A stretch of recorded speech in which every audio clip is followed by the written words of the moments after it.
Welcome back to the channel, and today on today's episode we're going to see me nude.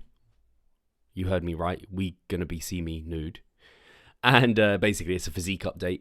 This is the heaviest, I believe, just about the heaviest I've been in my off season since competing at the end of 2021.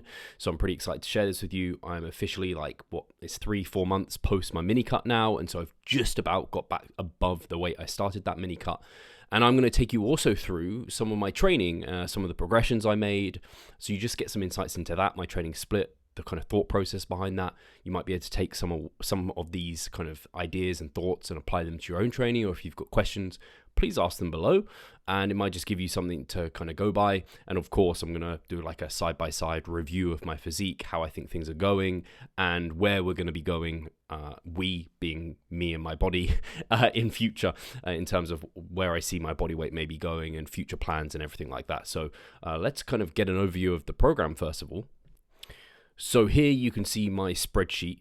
It's pretty damn basic, and you can just see kind of week 1 through to week 5, and I am currently following a push, legs, pull split, just because I found that to be the most enjoyable, and also that frequency tends to work really well. Big muscle groups being trained twice a week, in terms of big ones being like your main ones, back, chest, legs as a whole. Then things like my delts are something I am prioritizing. You'll see that within the program, and I have a bit of a prioritization of calves and kind of have abs on the back burner. I used to really prioritize both, and I found that to become a little bit much, so I kind of put one on the back burner and I'll kind of push one forward, and at the moment I'm pushing calves. So you can see that through exercise selection order rather, so legs, leg, calf, press. So my calves being first within the session quite often. You'll also see that with my delts being first within sessions, calves again, and then we've got delts, we've got calves, we've got delts. So delts are actually a 4 times per week frequency if you don't count the fact that they're being trained a little bit in this push session, and just undulating that and kind of testing what volumes my delts really deal well with. I can't say that my delts, and to talk about my delts specifically, and I'm talking about lateral delts specifically, I can't say that they ever felt like completely over or under recovered during this mesocycle. They don't get sore, but they get really good stimulus. I'm getting some of the best kind of pumps, sensations of kind of just fatigue, local fatigue within the side delt that I've ever had before. And you can see the delt movements I'm choosing. Let's just kind of dive in on delts. Cross-body lateral raise. I love this movement. Coming through the scapular plane across my body, get a good lengthened kind of position on the side delt. And then also with this starting the cable at hand height, so the kind of the tension is the hardest at that lengthened position. Get a great SFR from that movement.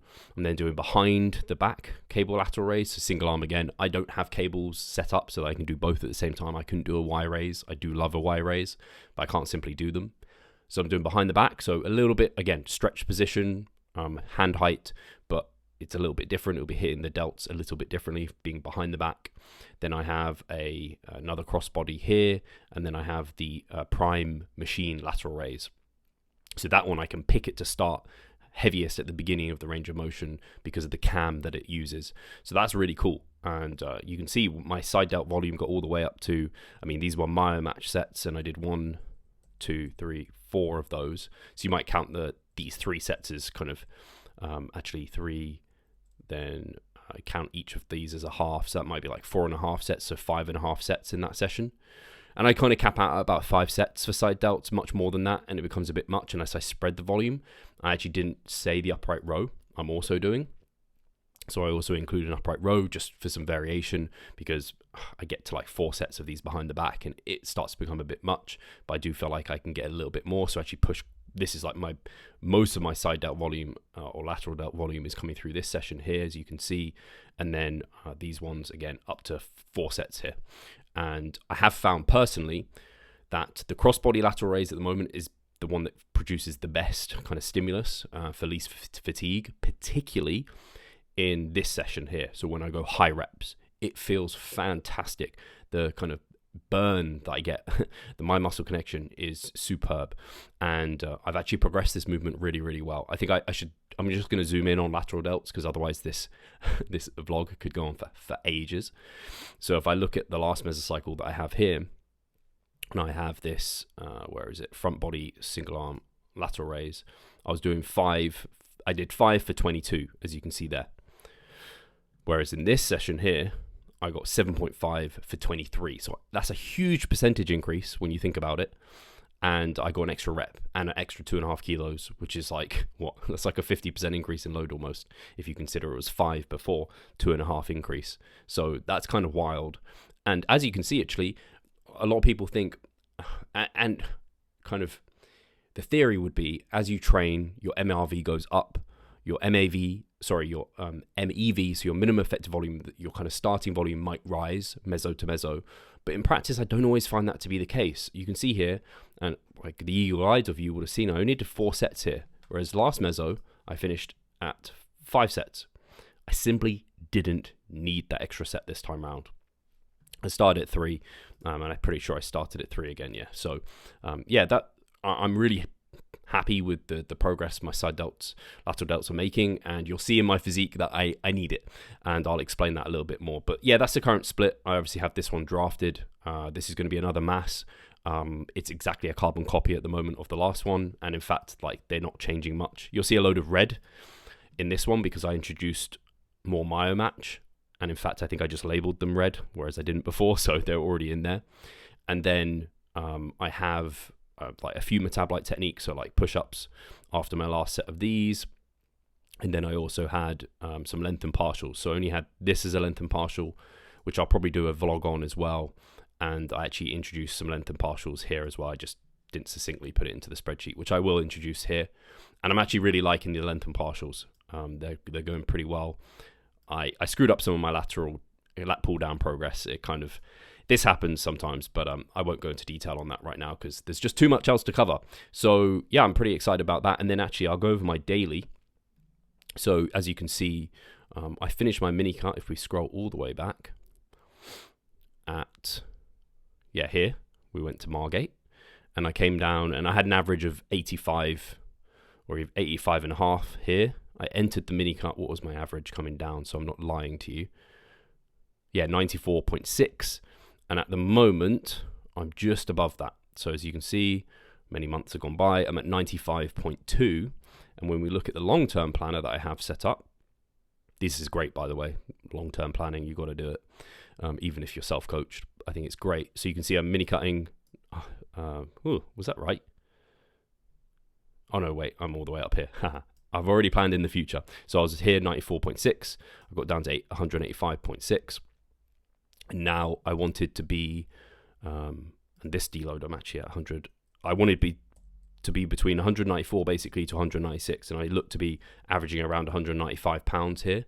And then I want to finish up at around probably 198 would be great. Somewhere around there. And as you can see, this is me gaining between 0.25 and 0.5% each week.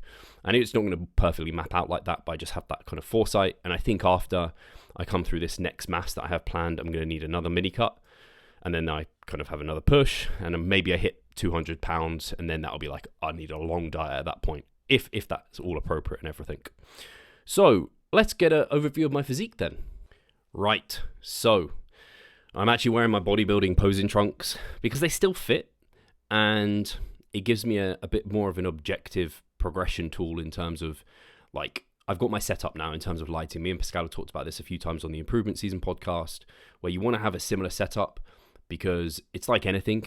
If you're changing the lighting, the camera angle, when you're taking them, under what conditions, even clothing could impact how you're looking. So yeah, I'm trying to keep it the same. So I just wear these black posing trunks all the time, and I've had these for years now and they still fit. So I can even compare back to previous times. So you're seeing my front relaxed, which is my weakest pose, unfortunately, because it is the one that matters the most for bodybuilding. It's the one you're judged on for symmetry, and this is the one you're hitting the most often. Side poses count for symmetry, but your front poses, it's hard to not look good in a side pose, I'll be honest. In a side relax, it's hard to screw this one up. On a front relax, easy to not look like not get symmetry, because on the side, your waist is to the side. So as long as you're lean and you're not like got a beer belly going on or anything like this, then you're going to be looking great there. From the rear, so I don't know what it is. From the rear, my symmetry has improved. My symmetry also looks better here because I'm forcing my hips back versus kind of pushing them forward, and that just looks much, much better. Yes, the glute striations or the glute lines are holding on, but I think this is looking okay. My quads are sweeping. I've actually got some quad detail still. My lats just look like they insert very high, and it's just because I have a big rib cage. I don't have wide clavicles either, which is why I'm really prioritizing my side delts. And it's hard to assess, like, they're a small muscle group, right? Have they grown? Have they not? I mean, my performance has really improved on them. I'm doing more volume than I've ever done on them. I'm prioritizing them. I'm training them at long muscle lengths that I didn't necessarily do so much before. I'm actually really liking my off-season front double bicep. This used to be one of my weakest poses, but because I can shift the hip and I can give myself a bit more of a taper, because I have very impressive arms, it actually looks all right. So I'm pretty happy with that. And then we're coming through front lat spread. This is probably my second weakest pose. I think I probably need to find a way of hitting this the best. I just can't seem, because again, it makes my lats look like they insert really high, and it just looks like nothing. I don't have a really small waist. My quads don't sweep massively. I can't rotate my waist on this one like I can in the other one, so it just doesn't look like I've got a small waistline, and I don't get that taper as nice. Side shots actually looking very decent for off-season. They tend to look a bit worse for me for off-season, but I'm pretty pleased with these. I am somewhat prioritizing chest at the moment too. I think some people would be surprised that I'm prioritizing chest, but if you actually look at my chest, it isn't that thick. It's fine. It's not like a weak point, but particularly like my upper chest, that kind of upper shelf of shoulders and chest and everything, I think I need more thickness up there. And I think if I can get more thickness up there, I'll draw the eye of the judges, and that'll just give me that illusion of a little bit more of a taper there. Rear shots, arguably my kind of best, along with my sides.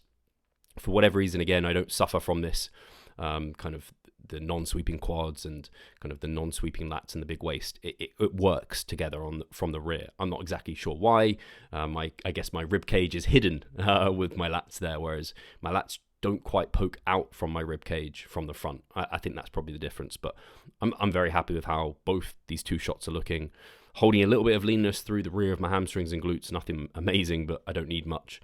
I don't know if I've said it, but being 195 pounds means I'm 20 to 25 pounds above stage weight, depending on what stage weight you're looking at. So I'm pretty reasonably above stage weight at this point. But as I think many of you would agree, I'm certainly not at a point where I have to cut by any means. And yeah, I'm pretty happy with how the physique's holding. I feel good. That's the most important at the moment, like very important. I feel good. Progression is good. Appetite's in a great place. I don't feel like I'm going to be force feeding immediately or anytime soon. So I'm pleased for that. And so guys, that kind of wraps up this video. Obviously, a physique update, a little bit of an insight to my training where I'm doing some length and partials. I'll go over those more in future, but I'm really prioritizing lateral delts to bring about better symmetry for my bodybuilding, and so that I'll score higher on the symmetry round. I think I'm all right for muscularity and condition. I always bring plenty of muscle and condition now, which is great. And for future, I mean, it's just more of the same, to be very honest with you. Continue to eat and gain weight at a reasonable pace within my range of 0.25 to 0.5 per week, or 1 to 2% per month of additional weight, and just hope to continue to feel good, to progress well. And then I'll have a mini cut coming in after this next mass, which will kick in February next year. So I'm pretty happy about that. It's all kind of subject to change if life changes. Me and Charlotte are looking to go away on holiday sometime in February. I'd love to actually be a bit leaner for holiday and not like massed out. It's actually nice having an appetite and feeling good on holiday. So I'd like to, if I can delay that to after my mini cut, that would be amazing. I might have to have a chat with her. But guys, I'll stop blabbing. Hope you enjoyed this. As always, thank you for the support. If you're trying to kind of maximize your off season, your improvement season, I like to call it, and you're not sure how to do that, or you need some help or accountability, then we at Revive Stronger, obviously online coaching is our thing. We love helping people gain muscle, lose fat. If you're a competitor or not, or you think you might want to compete in future, if you want to maximize your period of time that you can, and you don't want to have to kind of go through this journey on your own and make mistakes, we've already made them for you, then yeah, maybe you want to kind of have a look at our coaching. You can find the link below in the description, and maybe we can get a call going. But apart from that, thank you for tuning in, and I'll catch you on the next one. Take care. And also, if you haven't, like, subscribe, all that good stuff. Always appreciated. I know I need to ask, because if I don't ask, you don't get, you know? Take care, guys.